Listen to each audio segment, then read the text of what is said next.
Kenai! Kenai! Are you smoking cigarettes? That's an unhealthy habit. Hey, have you heard about the HB model? HB model? I like models. Not those kind of models, silly. Here, why don't you come join me on the bench and let me explain all about it.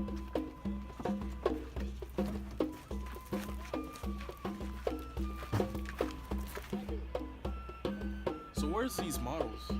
Not those models. Let me introduce you to the HB model. The health belief model. The health belief model is developed by researchers at the U.S. Public Health Services in the late 1980s. Social scientists that believed individual beliefs or perceptions determine behavior. Put that out, man, and let me tell you something.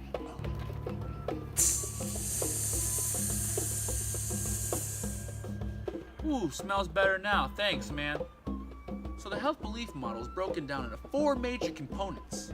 We got the perceived benefits versus perceived barriers, perceived threat, self-efficacy, and cues to action. Right now, we're going to start off with perceived threat. So we call perceived susceptibility risk. The risk you take when you're smoking those cigarettes. Add a little bit of seriousness to that, and together we have perceived threat. Now I want to ask you, for perceived threat, do your individual beliefs about the seriousness of getting throat cancer, what do you think about that? Do you feel that's a serious, do you perceive this as a susceptible risk that you're going to get throat cancer? Yes, I do. But I'm more so thinking about just that moment, enjoying that cigarette. I like your answer and how you understand perceived seriousness. Let's talk about perceived barriers. So perceived barriers is an individual's own evaluation of the obstacles in the way of him or her adopting a new behavior. So I want to ask you, with the perceived barriers, what do you think is getting in your way, your obstacles of getting to this new behavior of not smoking?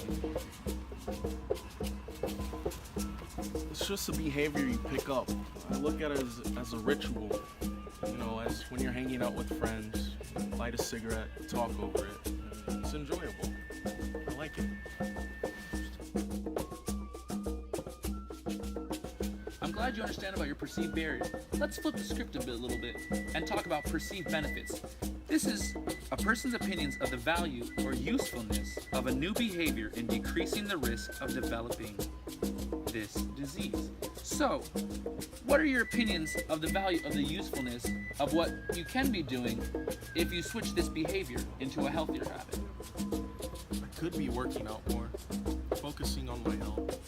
I know this is not good, but it's just what I enjoy, and I really don't know.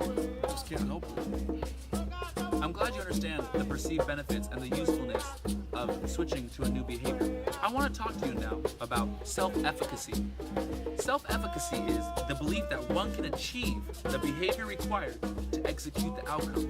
So now, with your self-efficacy, Kenai, I wanted to find out, do you think you can achieve that behavior to execute the outcome and having a new, healthier behavior of not smoking cigarettes?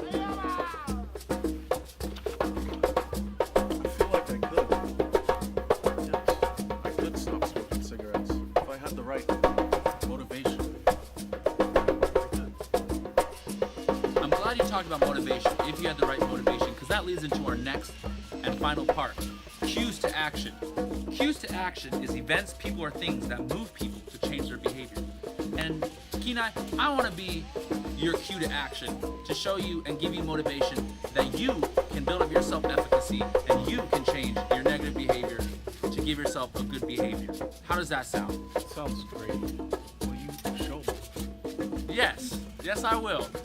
So now, Kenai, after hearing about the new health belief model and telling me about your perceived barriers and perceived benefits and your self-efficacy, saying that you do have the ability to execute the outcome of this new behavior, what is the likelihood of engaging in a health-promoting behavior now? I'm feeling good.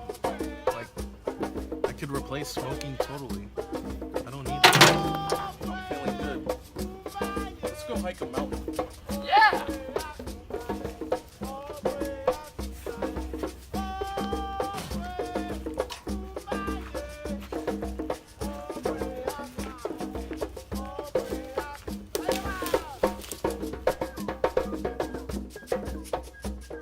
Hey, wait up, guys.